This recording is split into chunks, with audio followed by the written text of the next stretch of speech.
Genesis chapter 38. At that time, Judah left his brothers and went down to stay with a man of Adullam named Hira. There Judah met the daughter of a Canaanite man named Shua. He married her and made love to her. She became pregnant and gave birth to a son who was named She conceived again and gave birth to a son and named him Onan. She gave birth to still another son and named him Shelah. It was at Kezib that she gave birth to him. Judah got a wife for his firstborn, and her name was Tamar. But Judah's firstborn, was wicked in the Lord's sight, so the Lord put him to death. Then Judah said to Onan, "Sleep with your brother's wife, and fulfill your duty to her as a brother-in-law, to raise up offspring for your brother." But Onan knew that the child would not be his, so whenever he slept with his brother's wife, he spilled his semen on the ground to avoid providing offspring for his brother. What he did was wicked in the Lord's sight, so the Lord put him to death also. Judah then said to his daughter-in-law Tamar, "Live as a widow in your father's household until my son Shelah grows up." For he thought, he may die too, just like his brothers. So Tamar went to live in her father's household.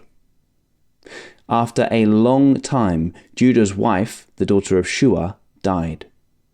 When Judah had recovered from his grief, he went up to Timnah, to the men who were shearing his sheep, and his friend Hira, the Adullamite, went with him. When Tamar was told, "Your father-in-law is on his way to Timnah to shear his sheep," she took off her widow's clothes, covered herself with a veil to disguise herself, and then sat down at the entrance to Enaim, which is on the road to Timnah.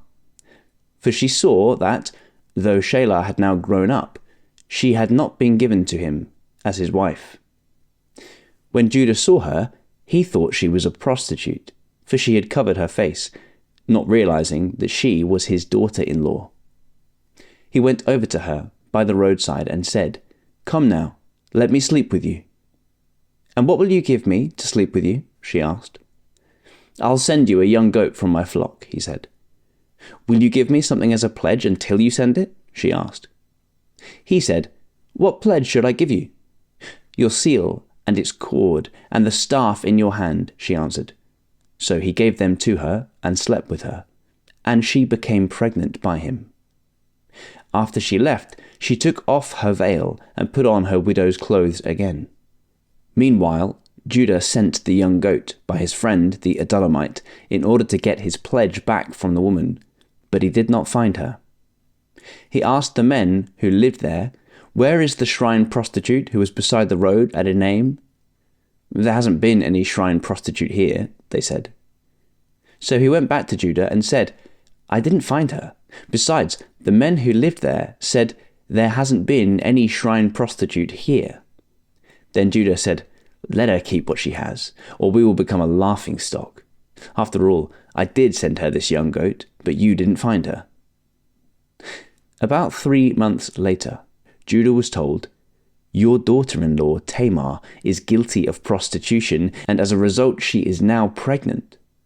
Judah said, "Bring her out and let her be burned to death." As she was being brought out, she sent a message to her father-in-law. "I am pregnant by the man who owns these," she said. And she added, "See if you recognize whose seal and cord and staff these are." Judah recognized them and said, "She is more righteous than I, since I wouldn't give her to my son Shelah." And he did not sleep with her again. When the time came for her to give birth, there were twin boys in her womb.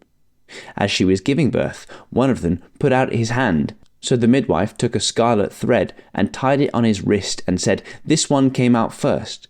But when he drew back his hand, his brother came out, and she said, "So this is how you have broken out." And he was named Perez. Then his brother, who had the scarlet thread on his wrist, came out, and he was named Zerah.